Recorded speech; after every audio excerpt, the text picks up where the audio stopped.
So we were inspired by the questions, but we didn't necessarily stick to them too closely. But I think eventually some answers emerged in the discussion. So about the first one, we discovered that there is maybe a common theme across all the projects that we've been hearing about in the last couple of days. And this is as a starting point, is a frustration with a multi-level perspective on transitions, which inspired all of us to study the complexity of these transition processes by looking at a number of niches in different sectors and looking at niche dynamics across sectors and also across scale levels. And we're all doing this in slightly different but also similar ways. So we're using similar methods. But nevertheless, we use different concepts. So there's city regions looked at in one project. There's networks that inspire our research in transit. But nevertheless, there are commonalities in what we do.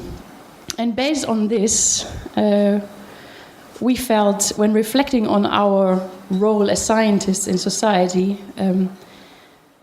that maybe we're in between our research subjects as well as our research funders.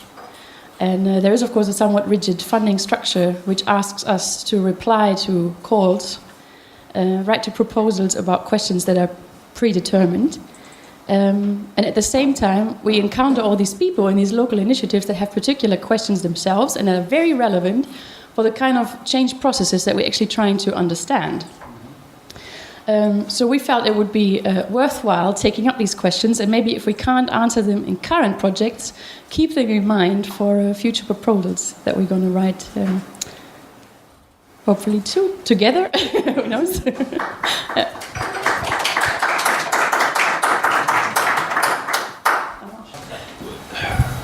So we had a kind of discussion. We were a very small group, and we had a discussion trying to kind of reflect on how the meeting had contributed to our thinking about theories of change and sustainability transitions. And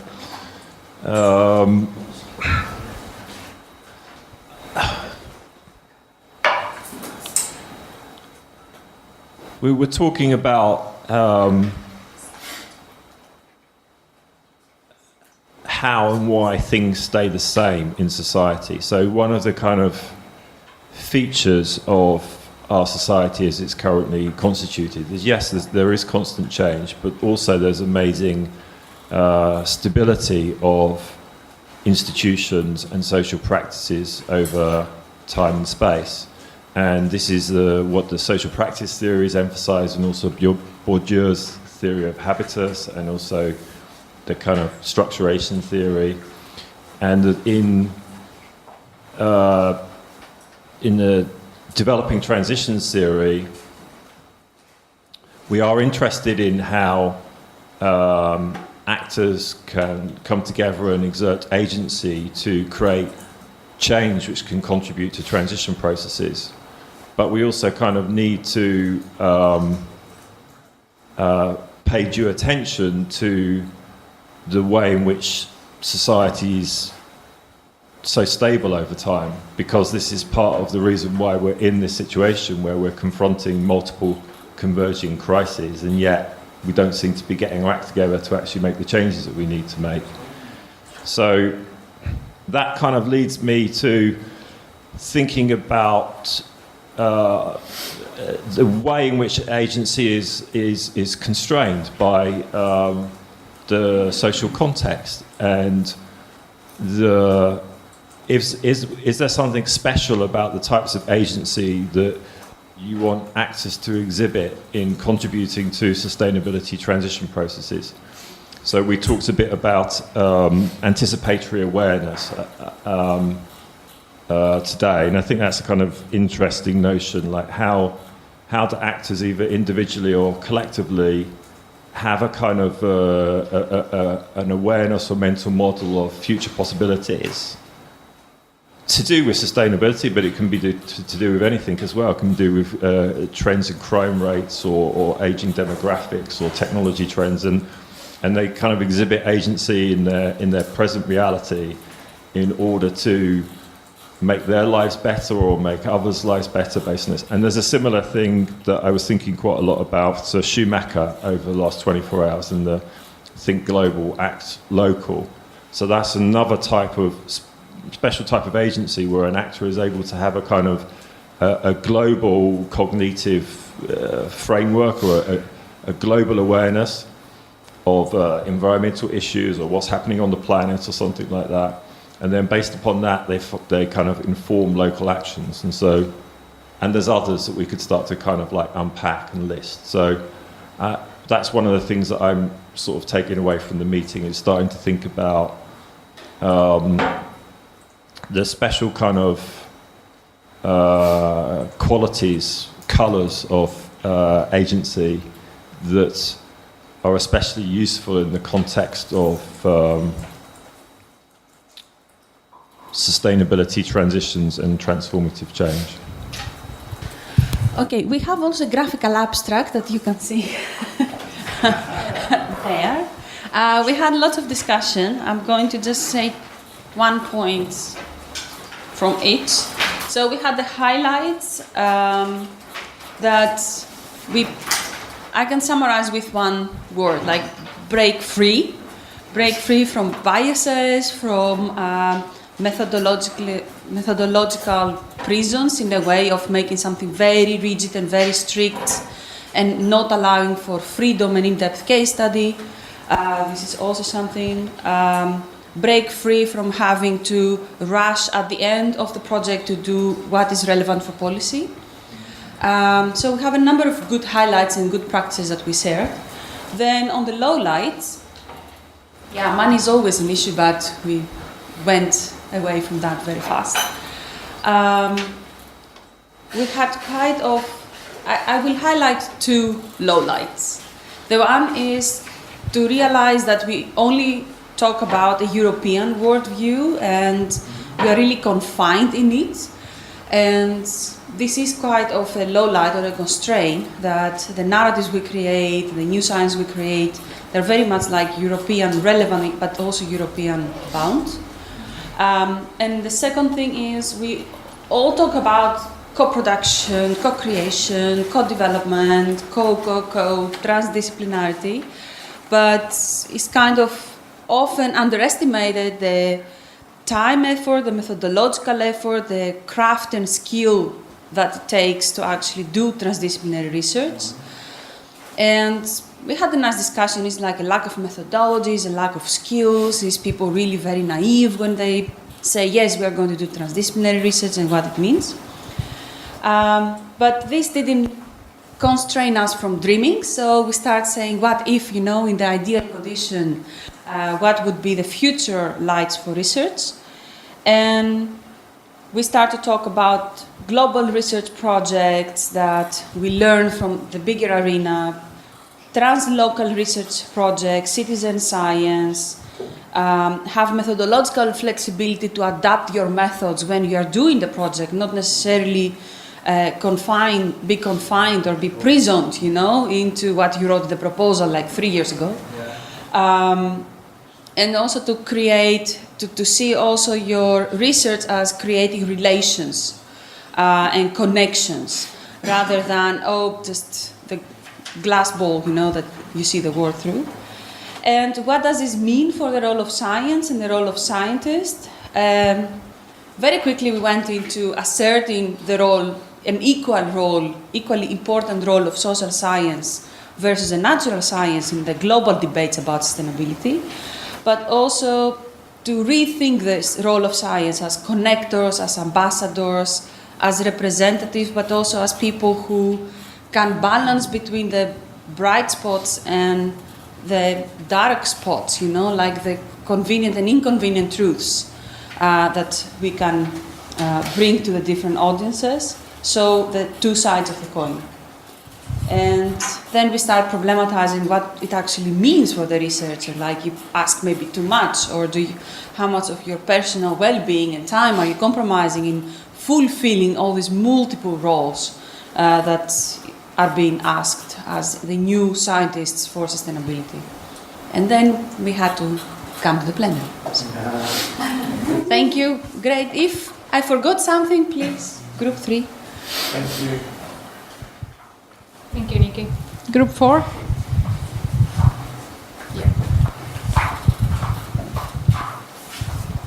So, please, Bono, help me or the colleagues, because we changed. I didn't expect to to have to explain. So, one of the main issues is how participatory research is emerging as a powerful research methods in more, I think, in the debates and more as a marginal. It's an important issue, but it's difficult to do it more than to talk about. So one of the first things is the difficult to linking different methodologies. The project of, I think, Tony told about, and how to link quantitative or different paradigms. It's not easy. And in the way of participatory research is how difficult it is to engage faculty staff on the projects, on this way of work. It's easier to engage the participants and to engage the community, but our colleagues and at the university is still difficult to convince our colleagues that it's an important way to work to improve a different and a creative thoughts about sustainability. We talked about authenticity and in the communication between researchers and participants, and how we need to construct a confident relationship between participants and researchers. Later, we talked about objectivity and subjectivity, how we are still looking for objectivity in our research. And so we thought that most important is the attachment between research results and reality. So how the results show the reality and the different perspectives of reality, not just one perspective, or not just our perspective, but the different perspectives that exist in the reality. So I don't know if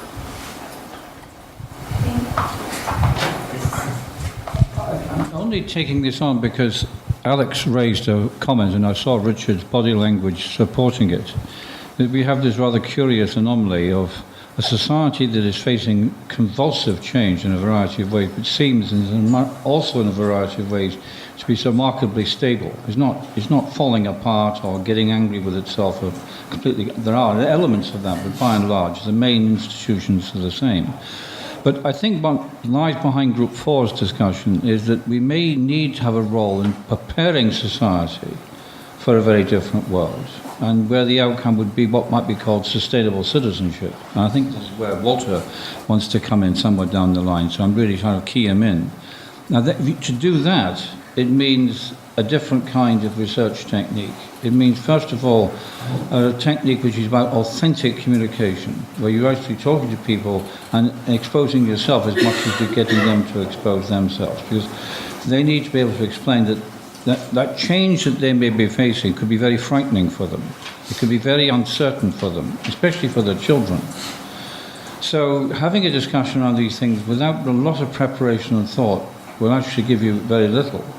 But having a discussion with them with a lot of what I would call real engagement which is not new in social science research, but it's quite new in this area, would actually be very beneficial. And that takes me to the final point I'm going to make, is I think will come up in the final part of the plenary. The role of the university in the future may be more about training the next generation of students to be that kind of change agent, what Marino called a mentor. People with roles to guide society through these transitions, rather than just let them work their way through by whatever means they like. And this is a philosophical question I'm leaving you with. Is our role to always to observe and let things happen and understand why they're happening, or is our role increasingly going to be about preparing the ground and allowing people who would not otherwise even think about doing these things to have the capacity for doing those things when the opportunities arise? Now, are we creating, in that sense, transformational social mobilization, or are we simply observing it? And I think that's a legitimate question for the latter part of today. Thank you, Tim. So I'm keen that we go back to this question that Alex posed before and then answered, which is, what is it that you take away from this day-and-a-half discussion for your research on agency and theories of change? Yeah, so just reflections, comments, open questions, all those kinds of issues.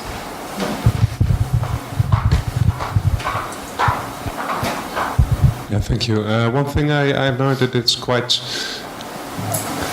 even more complex than I thought, than I realized it was. To pinpoint, then we can talk about agency, but if you want to research what's going, the methodological question of what actors to look at and what units to look at. We talk about initiatives connected with other initiatives that are locally based, well, which doesn't say anything because anything has a locus, but so which locus precisely then, how is it demarcated, and how does that in the end influence your diagnosis of a certain transformation process?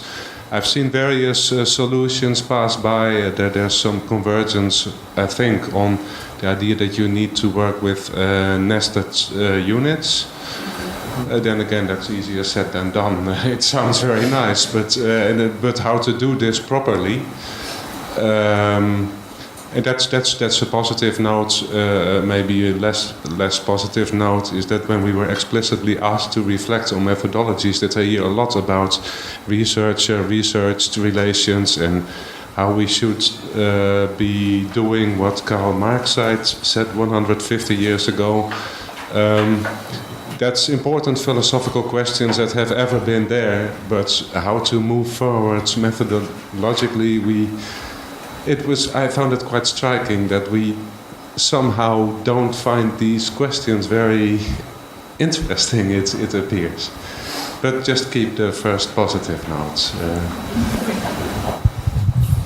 Yeah, Walter. Can't resist it. First of all, I'd like to recall the comment from Ricardo that in the room we've got projects worth 35 million euros or 33 million euros. That's a spectacular amount of money. And part of that, I think, is that we all seem to be thinking about the question how to do change. How can we improve change? How can we foster change? And that question is a normative one. So we start with the idea that where we are at the moment is not right, is not good, is not where we would like to end up and we ask ourselves a question about how to change things.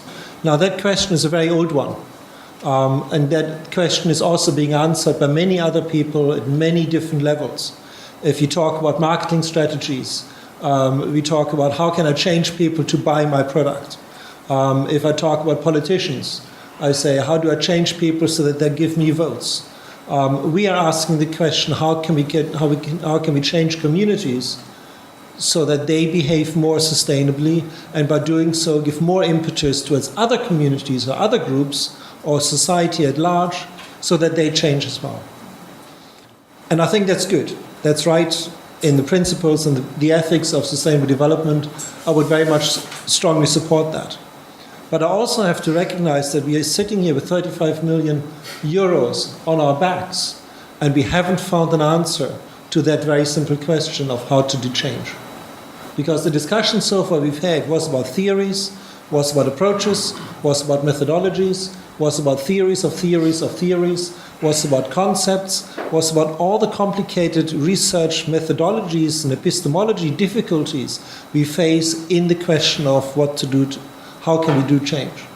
And that's an interesting one, because it seems the discussion around these European Union projects has shifted from the front coalface question about how can we change things, or how can we understand change better, towards how can we deliver the deliverables.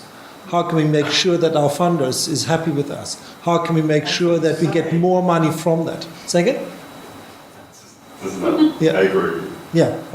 So I think what I've learned in the last, today and yesterday, is that I think it would be good to go back to the original question, to see what happens in change and how can we enact this and how can we work on that one. From that, I think the other part in that is that sometimes social research is difficult. It's complex, it's messy, it's not quite easy. There are no easy answers around this. And I think it's too easy for us as researchers to go back to theories because they're more comfortable. I think we need to go forward and say, yes, answers are messy. Yes, they are not necessarily right. And maybe there is no one answer on how to do change. But that doesn't mean that we as researchers don't also have a responsibility to help people in their struggle for change. And it's by far less consensual and peaceful than many in the discussions we've had, it seems to be. In many cases, change is fight against resistance to change. And that, again, works at many different levels. So I've taken away a lot. Thank you very much. Yeah.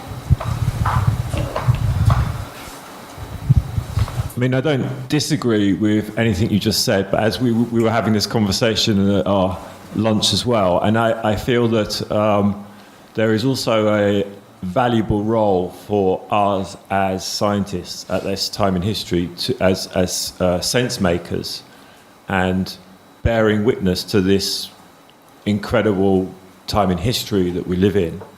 And so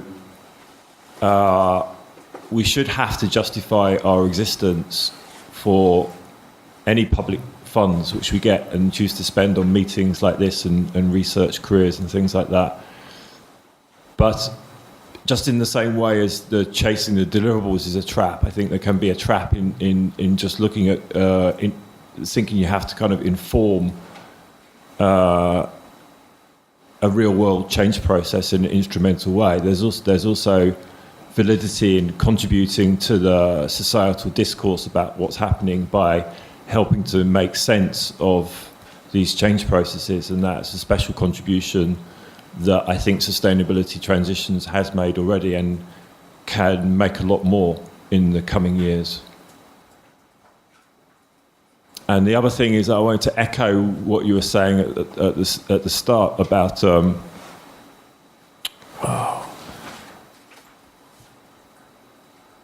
you know, I think one of the traps that we can get into is thinking that the answer is change and acceleration, you know, and doing more faster. But, you know, sometimes maybe the answer is to stop and not do things. Sometimes maybe the answer is the preservation of traditional social practices rather than the desperate need to create new ones. And sometimes the answer is slow food rather than speeding things up. So I think in some deep way, the logic of modernity is about this ever-increasing frenetic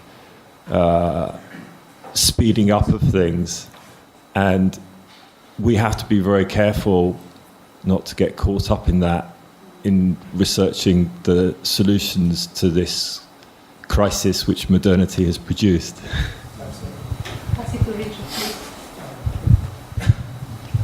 Yeah, great. And mine's a bit of a follow-on. to that. I think, it's pernicious as researchers that we're always chasing the next grant, right? And so, as soon as, you're in the 4th year of a 5-year project, you're immediately looking ahead to what's next, rather than potentially slowing down a bit and reflecting. And I think, so over the last day and a half, I think I finally have the acronyms straight across all of these different projects. But one of the things that is consistent with this idea of slowing down and being a little bit more reflective, I still don't have a sense of, if you were, and somebody made the point that 35 million euros is a lot of money. And in terms of, sort of what the synthetic lessons are across all of these projects. I mean, nominally they're not all about exactly the same thing, but they're all playing in the same sandbox. And so, just a very pragmatic suggestion. I mean, in terms of whether there is a group of people who has some insights across the range of projects that could take a step back and look at the cumulative lessons rather than having those lessons sort of stay within the context of the particular project, I think would be an extraordinarily useful thing to do. I mean, what is it across this entire range that we've learned? Not what have we learned from Glamorous, what have we learned from arts, but what have we learned from them cumulatively?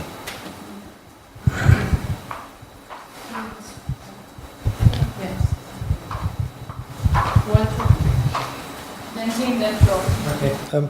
This is just a short one and maybe a humorous one. I've learned the only thing that you can cook in a pressure cooker is a stew.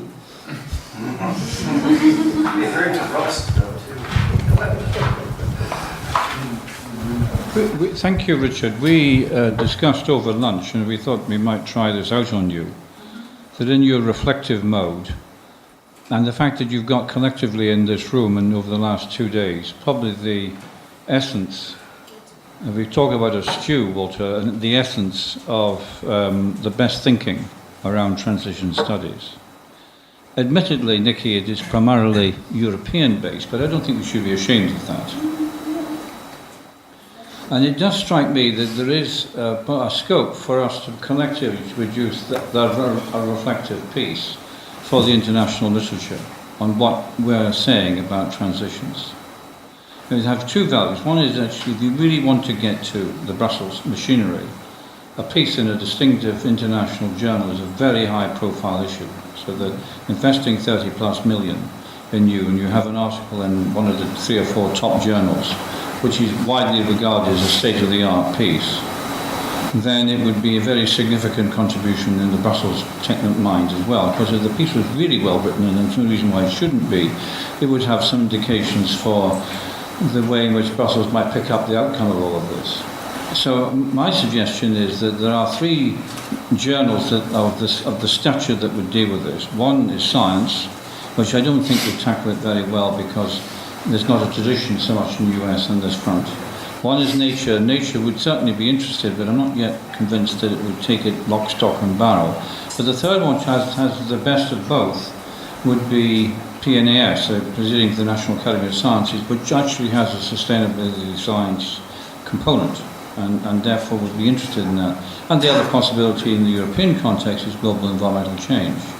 So we do have the scope for high-level, prestigious journals to be articulated. I know, and many of you in this room know the editors of these journals, so it would be difficult to sound them out to see whether a piece of this kind would be possible. But I just think from the point of view where you're at, and this notion of reflection, that I think is very valid, because you've all done 2 years of work, you've got a large amount of theory, a fair amount of case study, and you do have a sense of it.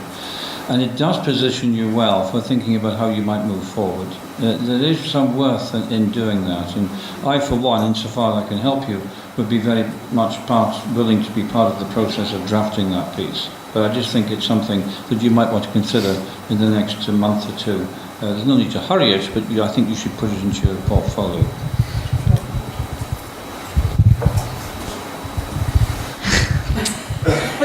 Alex and I are getting in the laughing mode. Okay, So I got a lot out of these 2 days, but I'll just focus on one thing we were discussing also when we were discussing dissemination beforehand with a couple of people. This idea that maybe instead of organizing things where we try to get policymakers and practitioners, we should go more to their things. But then it also struck me that along the 2 days we talk a lot about what we should do, and that we should be more relevant, or we should be more aware of our transformative capacity. But I think that it would be interesting to be also more aware of how we already do that, because I'm quite sure we all go to meetings. Maybe not all of us, but either we teach, or we go to meetings, or we talk to practitioners, we talk about our theoretical insights, and I really dare put my hand in the fire that each and every project has an insight that someone somewhere finds relevant. So I think it would be nice to be a bit more aware of what we are already doing that is contributing to transformative capacity. And then maybe also learn from that, because we have a lot of assumptions about how our theories of change are not relevant, or how they are not accessible enough, and how we should develop instruments or tools. But I think we need to check that actually more, these assumptions, and see how our insights are taken and understood. And what are the research questions that these people in practice have, and and I'm not talking about a new research project. I think a lot of our research projects are ongoing, and we can do that within the lifetime of these projects. Make sure that we go to these meetings, to the Transition Convergence, to the Eco-Village Conference, to whatever, go to these places, to the policy forums, and talk to practitioners, and then come back with each other. Maybe next time for a pressure cooker it might be interesting to present each other how we communicate our insights in education or to practitioners. I would be really curious to know how you present your insights of research in a different education or policy context. I would find that really interesting.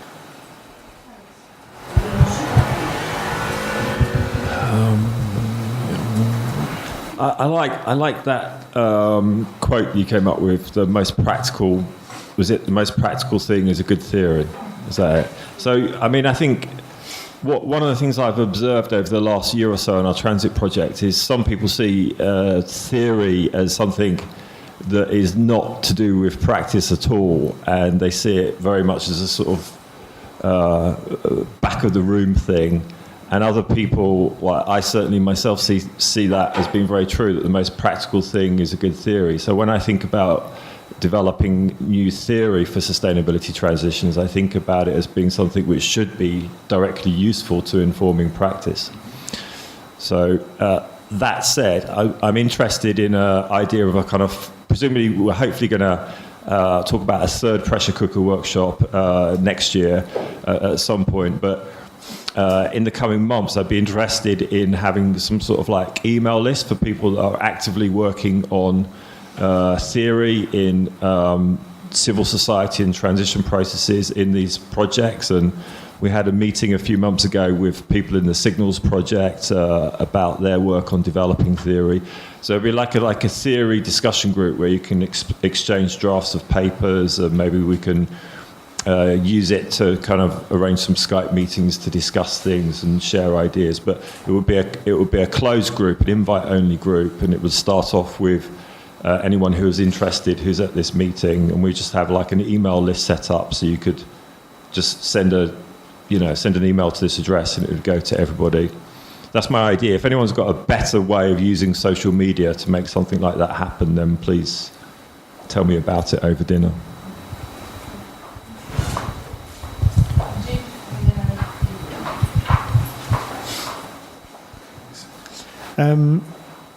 One of the things I also learned recently is that people are going straight to the Commission with ideas for calls.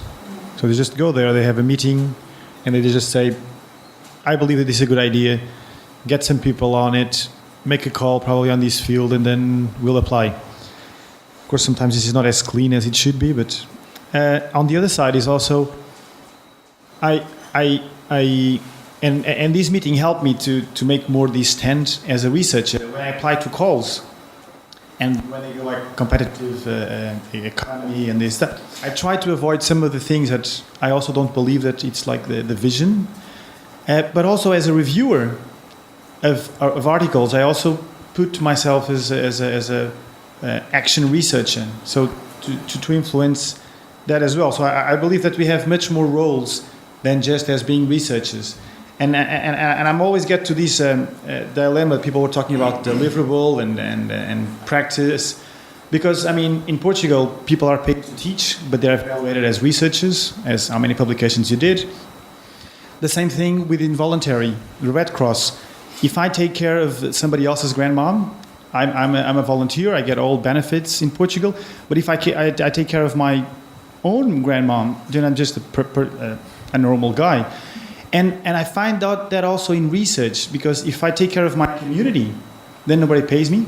But if I go to Fiji to look about a tribe and I'm there for like 2 years, then I get a lot of funding, I get a lot of theories, and I come back and I cannot apply. They got lost. So it's just, this meeting made me again rethink about all this and our, like we talked a lot about recognition of practitioners, but also we managed to do that continuously in our hometown, let's say. And so probably the proposal also, other than just a collective article on a high magazine and a chat to keep bringing this, is probably some of the outputs could be a proposal for a call at the European Commission, or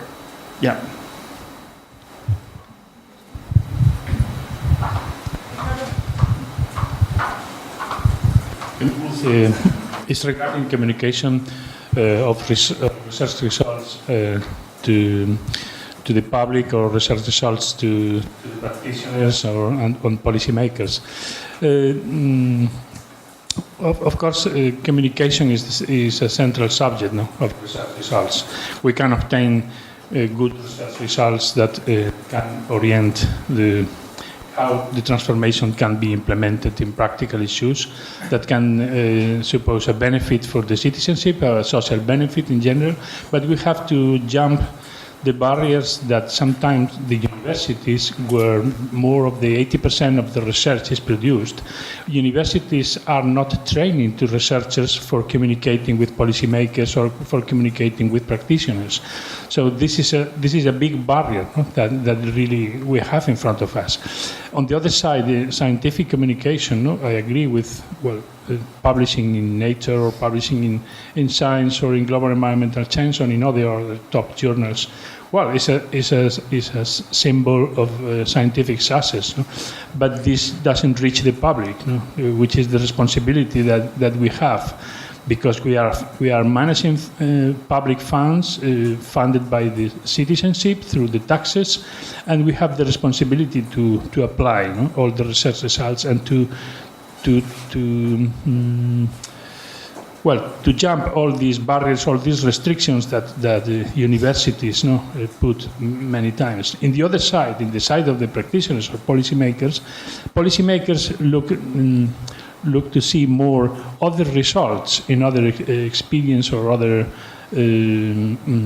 case studies, where other municipalities or governments at any level have implemented better than look at the scientific institution like a university or like a research center.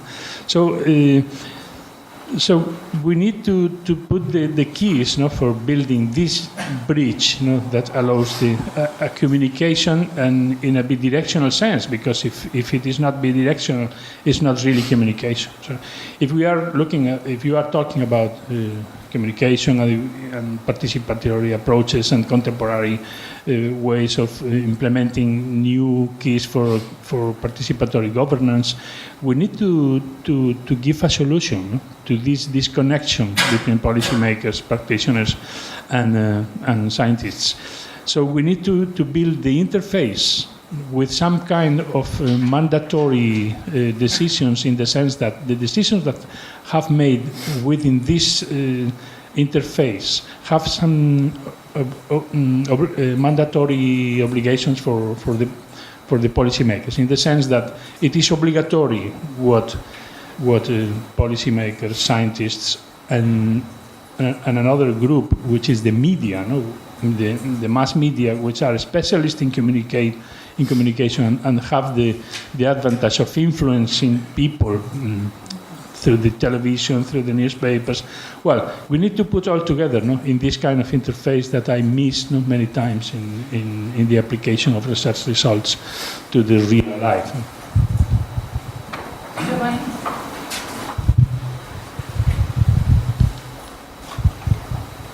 No, I want just to say that it's been 2 days really full of a lot of ideas, a lot of different approaches and different research, and that was really enriching. I think that maybe now we are of course a little bit tired, and we have just some spot of the work that each other has done, because the presentation was limited, and so it's. But we had a very good occasion to know each other, and we have the next month to read and to go further inside the things that we have heard in these 2 days, and maybe also for future collaboration.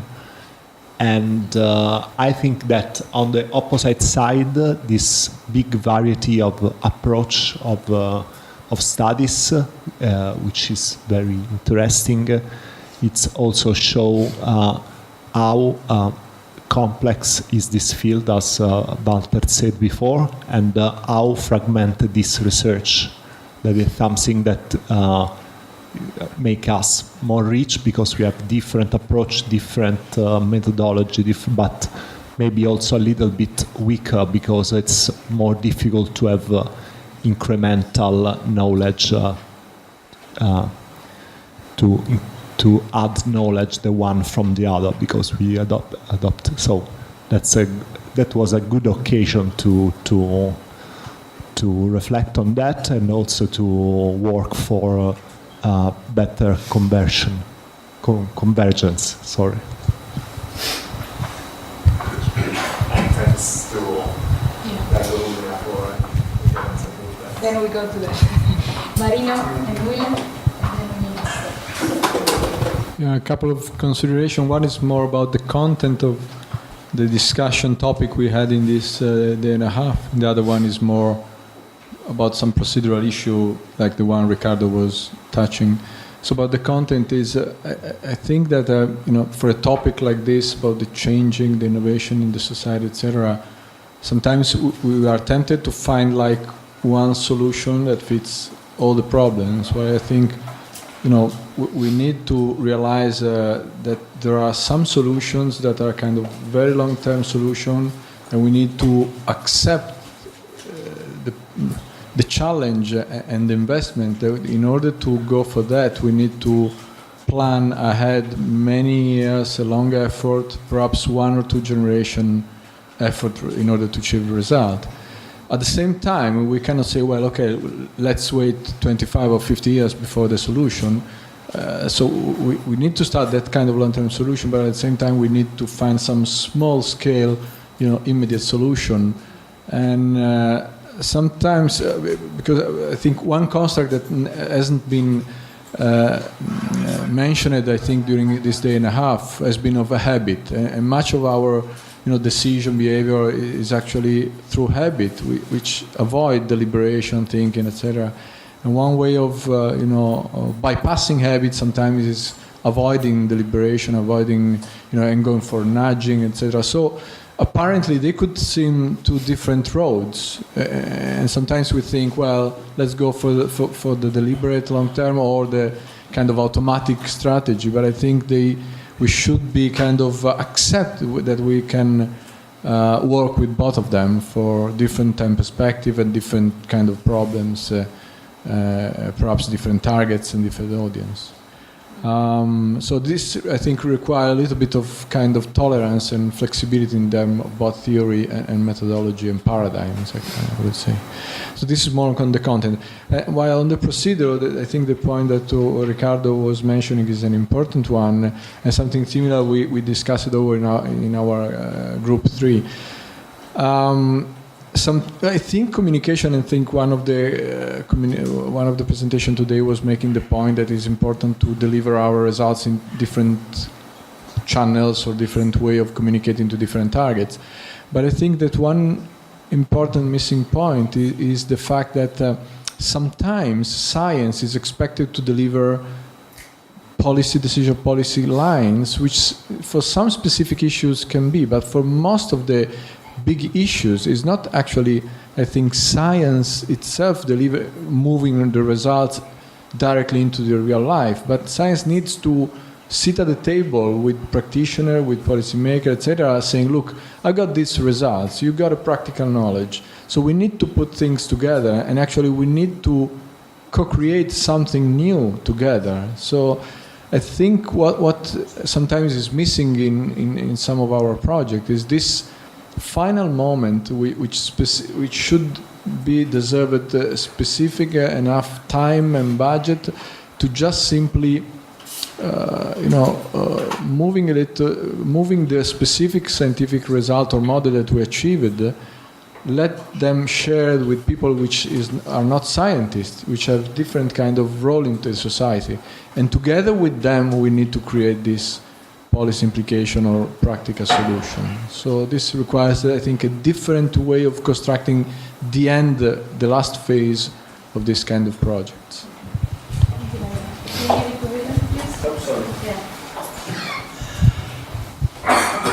Thank you.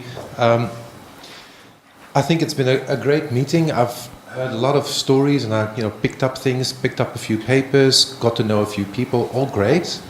But I have a suggestion for a next occasion, because what I haven't really done is I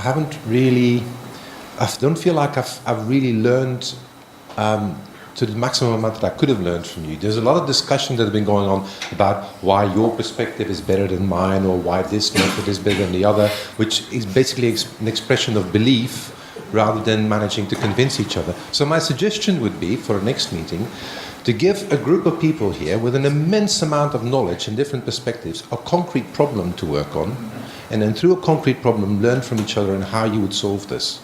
For example, a case study from a local village, or even this meeting itself. There's a lot of plastic bottles floating around and a lot of very unsustainable things going on here. So the very concrete problem, how would you make a meeting like this more sustainable? Something like that, so that you can see these different knowledges in action. Just a thought.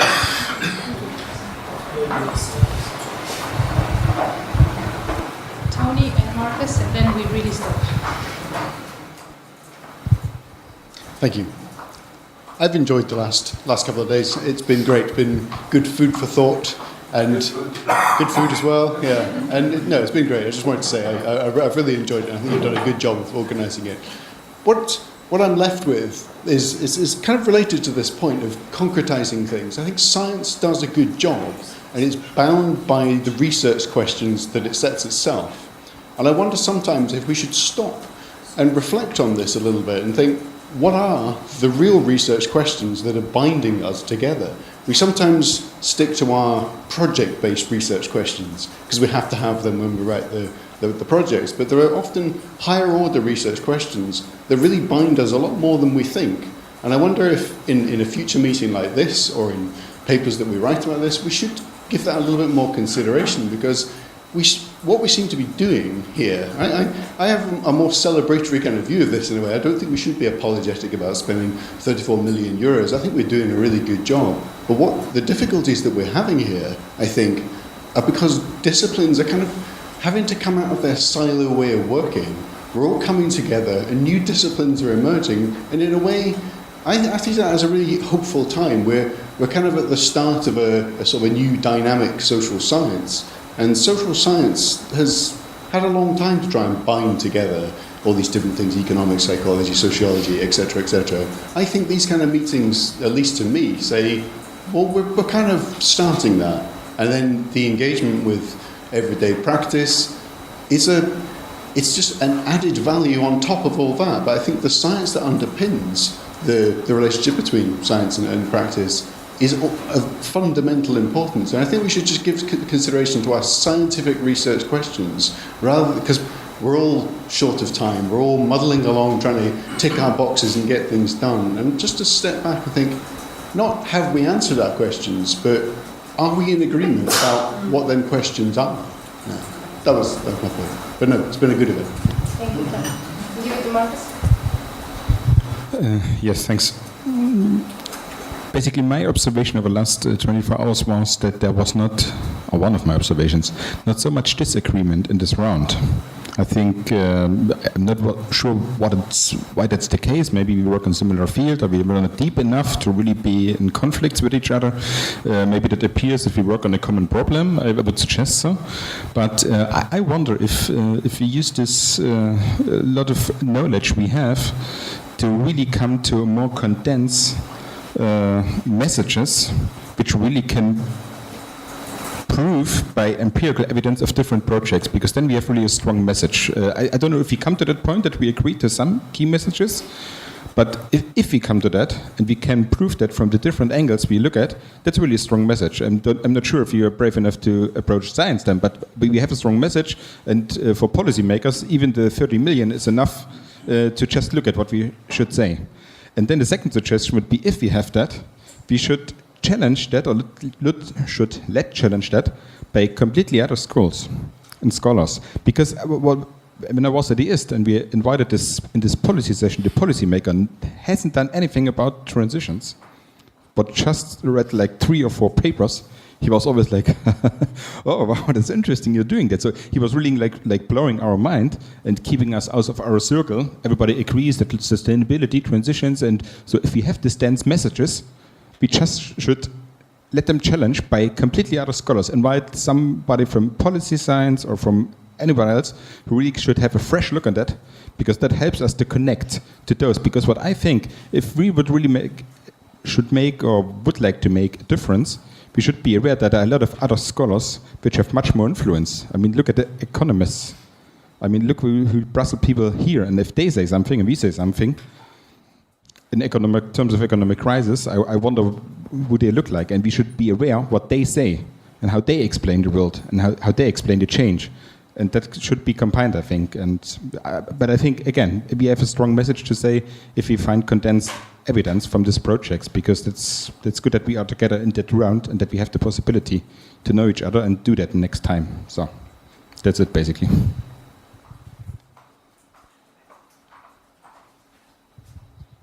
Thank you all for a very good discussion and for very good points. We've also learned a lot from this day and a half.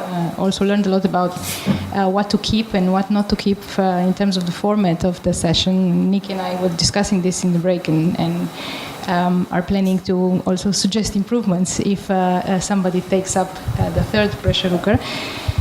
But just to make one point also on what we were all discussing here. Alex was saying that maybe we're all too focused sometimes on change, and this idea that we should really change very fast, or we're all in this acceleration and sometimes it's good to slow down. I also think there's another issue that is a bias, that we had in these discussions maybe, and that is probably common at very different levels, which is that we are overly cognitive. When we talk about agency and when we talk about theories of change, we also we mainly talk about mental frames and about discourses and a lot about what goes on in people's heads and about anticipatory awareness and all these kinds of things. But we miss the fact that a lot of maybe we don't miss it, but it's just we don't treat it so much, and maybe we should take it up more. The fact that a lot of the initiatives we study, for example, are talking about a lot more emotional things. And to go back to that definition that I put up there, which was from Roger Fry, he's a psychologist that has written on agency and the new neuroscience of agency. And one of the things he says is that really all the neuroscience is showing that everything we know about agency is actually a relational, embodied, and affective experience. It's not cognitive experience. Marino was mentioning epiphanies, for example, that when you make life histories interviews with people that have reached, a new vision of the world or a desire to change the world, it's an emotional experience, and maybe also with you could talk about the spiritual dimension that some initiatives have that has catalyzed this desire for change. When we talk about initiatives, we also see that they want more connectedness with others. So that's an important element, and that's an affective element as well. When we talk about place, Richard was speaking about meanings and place attachment. So that's both cognitive and affective. And I think we miss that. And that's probably a very deep cultural bias we have, and it's also a scientific bias. So definitely psychology also has been biased in this direction. And I think that's something that we could take up a bit more. Yeah? And I think we sometimes lack the knowledge of how to do that because it's not, just going happy about it or just talking about feelings. It's not that. It's just a much more profound experience of what really neuroscience is showing, and a lot of discoveries are showing, and also what the case studies are really talking about. That we are putting in other words because it's easier for us, but I think they're talking a lot about this affective dimension of agency. Yeah. So now switching very drastically to the to the follow-up of this meeting. Yeah, just very briefly to close up for today because I think we are all very tired and we have other social moments for today. So our plans after this meeting, we've already said a bit about it over email.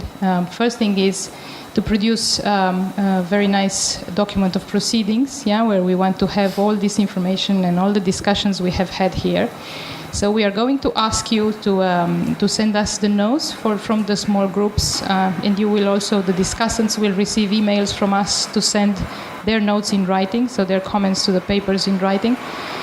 We will produce these proceedings. We will have a sort of an executive summary or a distillation of the main messages, or what we see as the main messages, and we will ask you then for rectifications and comments and suggestions.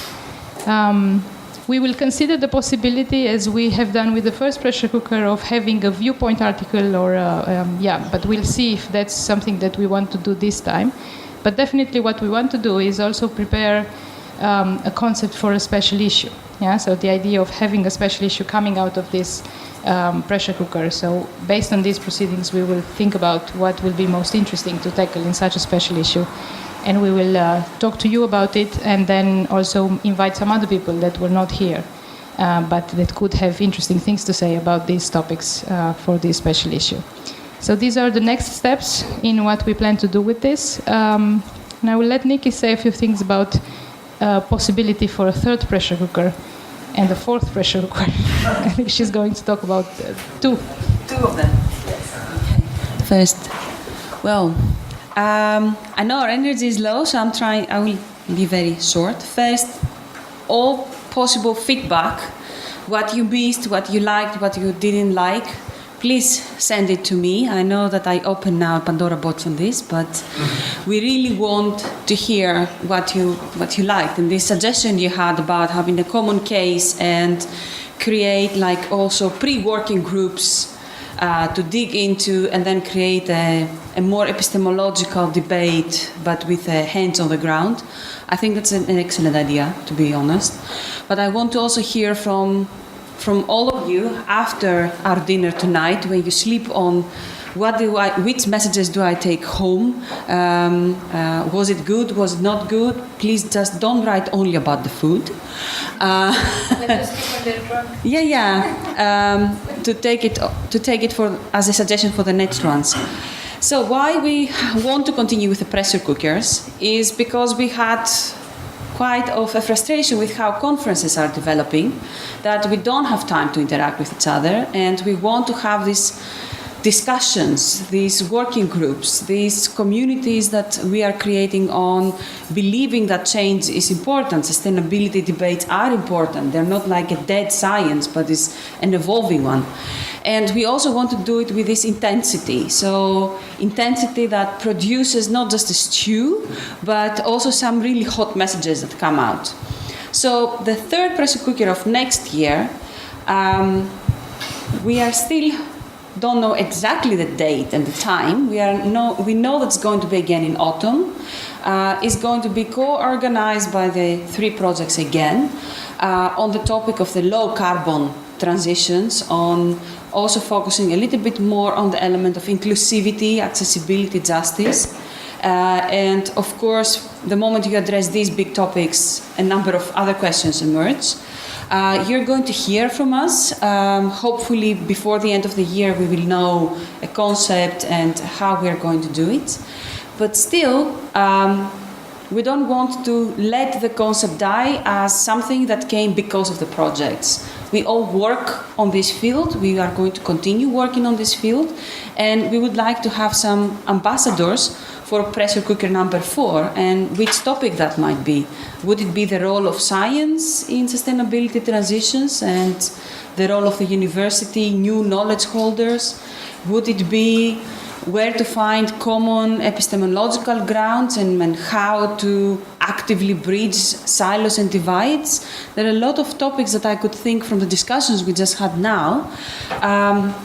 We are very happy if someone volunteers to also host it, and we can just pass the torch with an inside knowledge of the setup and good and bad practices that we have seen these past 2 years.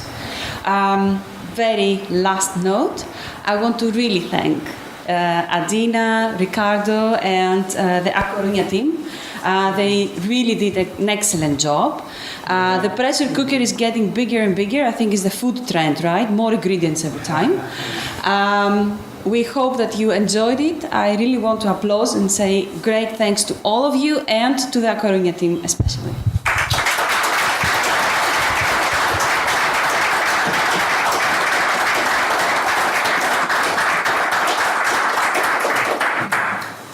Well, thank you to Nikki Francescati from the Dutch Research Institute for Transitions and to Alina Dumitru also for coordinating so well this pressure cooker. I am glad because with this pressure cooker and the first pressure cooker who was the pioneer of this kind of meetings, of very interesting meetings, we are giving continuity to something that we are concluding and talking about it, as a very relevant thing to have. A meeting with the scientists that are working with the priority subjects for the European Union, and at the same time where all of us are cooperating, building the topics and building the priorities of what the problems of the European Union are, in terms from the point of view, from the perspective of the social science and humanities, and also from the perspective of the environment where we are all involved. In a moment where the humanities and social sciences are being threatened for some political intentions that try to restrict the budget within the global budget of the General Directorate of Research and Innovation, promoted through the Horizon 2020 program, the 8th European Framework Program.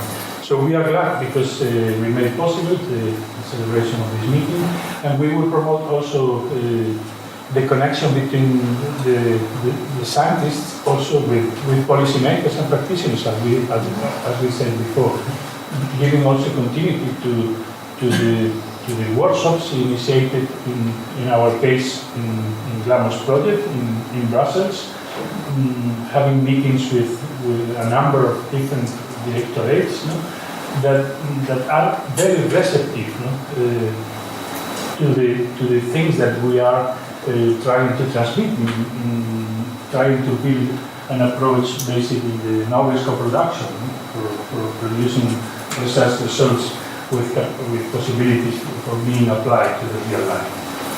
So thank you also to all of you who have contributed in a very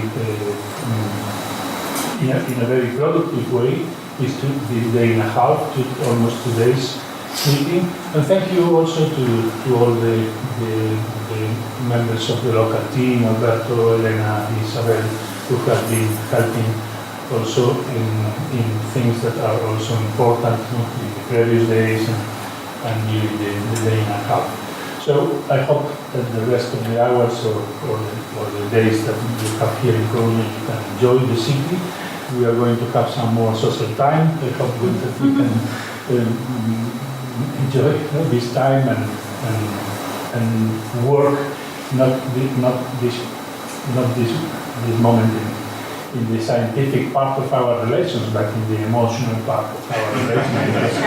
I hope that we can be closer in terms of laughing together and in terms of interacting in another parts of the life that are necessary to maintain the scientific networks as well. So thank you very much to all of you, and I hope that we can meet in the third pressure cooker, and I hope that the continuity of the high level could be a factor in next year. Thank you.